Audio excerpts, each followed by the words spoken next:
Hepinize merhaba arkadaşlar. Hepiniz kanalıma hoş geldiniz. Bugün sizlerle birlikte yeni bir videoyla karşınızdayım. Bugün yeni bir oyun test edeceğiz. Yeni deniyorum doğrusu ama bir kere de oynamıştım. Arkadaşlar hemen başlamadan önce kanalıma abone olmanızı ve like atmanızı rica ederim. Hepinize teşekkür ederim. Hemencikle oyuna başlıyorum. Bir de ben şey yapıyorum. Hemencikle. Giriş. Diğer oyuncuları bekliyorum. Benden başka Türk yok sanırım. Evet. Hadi. Ben Layla'yı çok sevdiğim için ben Layla karakterini olmak istiyorum. Evet ben Layla her şeyden çok güçlü. Ben Layla'dan başka başka Edura'yı da denedim. Başka kişileri de denedim. Onlar Layla'dan birazcık güçsüzler sanırım arkadaşlar. Ben öyle biliyorum ama Layla bence en güçlüsü. Layla sesini kıstım çünkü benim sesimin gelmesini istiyordum. Tamam dedim. Hemen 8, 7 hemen başlıyoruz arkadaşlar. Bu videoda durdurma olmayacak sanırım çünkü çok heyecanlı olacak. Şunu tarafa alalım. 0 başladı. Arkadaşlar. Evet. Of Hanabi'yi denedim arkadaşlar. Hanabi de çok güçsüz. Alice'i de denemiştim ben geçen. Onlar pek güçlü karakterler değiller. Mesela Alice sadece Alice okuyamadım neyse. Alice mesela oradan oraya ışınlanıyor ama çok yavaş hareket ediyor arkadaşlar. Layla'yı ben enerji nişancı cidden enerji okuyamadım. Bayağı bir sessizlik oldu yalnız. Ya neden ben heyecandan konuşamıyorum arkadaşlar. Neyse hepsinin yüzü olsun başlayacağız. Evet arkadaşlar oyuna başladık. Şuradan şu ani hasarı alalım. Bunlar benim takımım gördüğünüz gibi arkadaşlar. Oyunu size kısaca özetleyeyim. Kırmızı tarafın kulesine hiç canavarlarına ve rakiplerimize yakalanmadan onun kulesini yıkmaya çalışıyoruz. Yakalansak da hızlı ateş etmeye çalışıyoruz arkadaşlar. Benim adım Gamze 416. Yani sınıf numaramı yazdım oraya adamın yanına. Evet şu an orada düşman kulesi vardır. Arkadaşlar kazanmam gerek.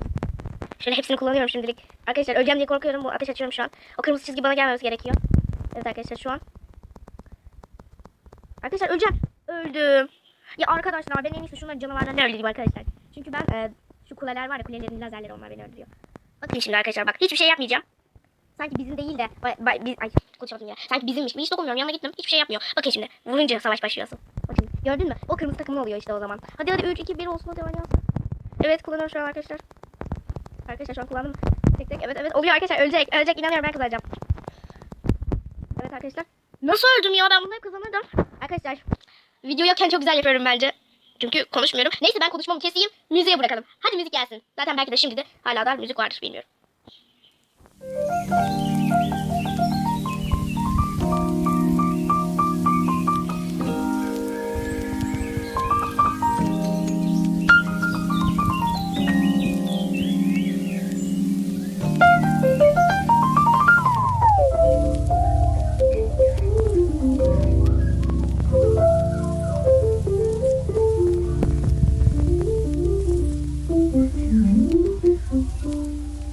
Arkadaşlar yine öldüm ya. Belki de oraya müzik koymamışım. Ama koydum diye hatırlıyorum. Koydum mu? Siz biliyorsunuz ben. Sonradan montaj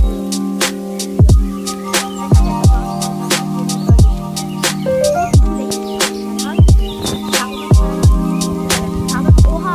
Kaçmam gerek arkadaşlar. Lütfen destek gönderin. Lütfen hemen kanala abone olun. Destek gönderin arkadaşlar. Bu videoya devam gelmek istiyorsanız lütfen kanala abone olun. Desteklerin artmasına göre evet. Ben hemen de kardeşlerimi kurtarmaya gideyim.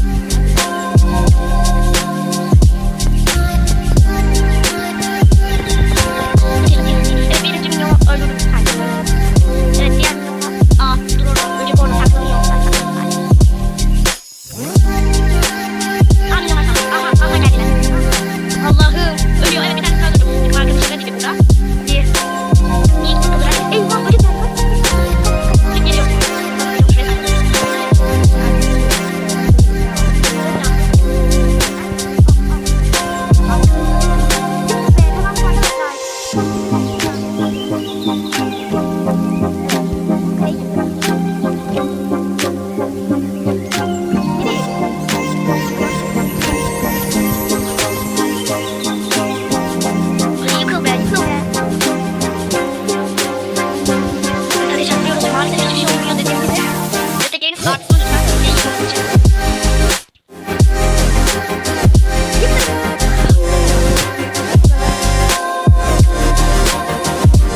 öldürdüm. Bir arkadaşımız ölmüş. Eyvah, bu ölmemiş.